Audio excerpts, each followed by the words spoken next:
పరిశుద్ధాత్ముడు నిన్ను బలపరుస్తాడు, పరిశుద్ధాత్ముడు నీలో ఉన్నాడు, నీతో ఉన్నాడు, ఆయన నీకు కావాలి అనే ఆలోచనే నీకు లేదు. ఎంతసేపు నాకు అది కావాలి, నాకు ఇది కావాలి, నేను అలా ఉండాలి, నేను ఇలా ఉండాలి, జాబ్ కొట్టేయాలి, సెటిల్ అయిపోవాలి, పెళ్లి చేసేసుకోవాలి, పెటాకులు అయిపోవాలి, ఎంతసేపు ఇదే ఉంటే అసలు పరిశుద్ధాత్ముడు నాలో ఉన్నాడు, నన్ను బలపరుస్తాడు, నా బలహీనతలో నాకు సహాయం చేస్తాడు, నేను ఆయన కొరకు నిలబడాలి అన్న తపన మనకి ఎప్పుడు వస్తుంది చెప్పండి? నిజంగా అలాంటి వాళ్ళే మనకు ఒక రోజు నేరస్థాపన చేస్తారేమో అనిపిస్తుంది. అన్ని అవకాశాలు ఉండి మనం ఏం చేయలేకపోతున్నాం.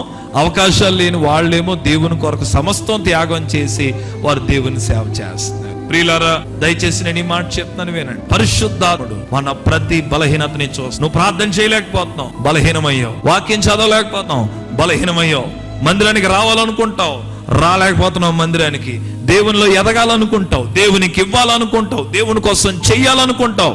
నువ్వు వీక్ అయిపోతున్నావు. కానీ నీకు ఒక గుడ్ న్యూస్ ఏంటంటే, పరిశుద్ధాత్ముడు, ఈ యొక్క పరిశుద్ధాత్మ దేవుడు నిన్నేం చేస్తాడో తెలిసిన?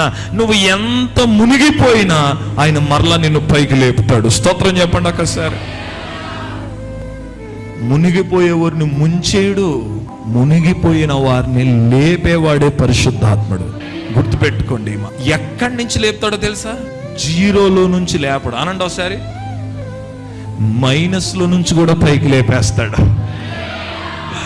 అసలు నేను చెప్పింది ఎవరికైనా అర్థమైందమ్మా? జీరో ఎక్కువ, మైనస్ ఎక్కువ? మామూలు స్టడీ పిల్లలని చెప్పండి. జీరో తర్వాత ఏముంటది? -1, -2, -3. నేనేమన్నాను తెలుసా? జీరో అంటే న్యూట్రల్. జీరోలో కాదు, మైనస్ లో ఉన్న వారిని కూడా దేవుడు లేపేస్తాడు.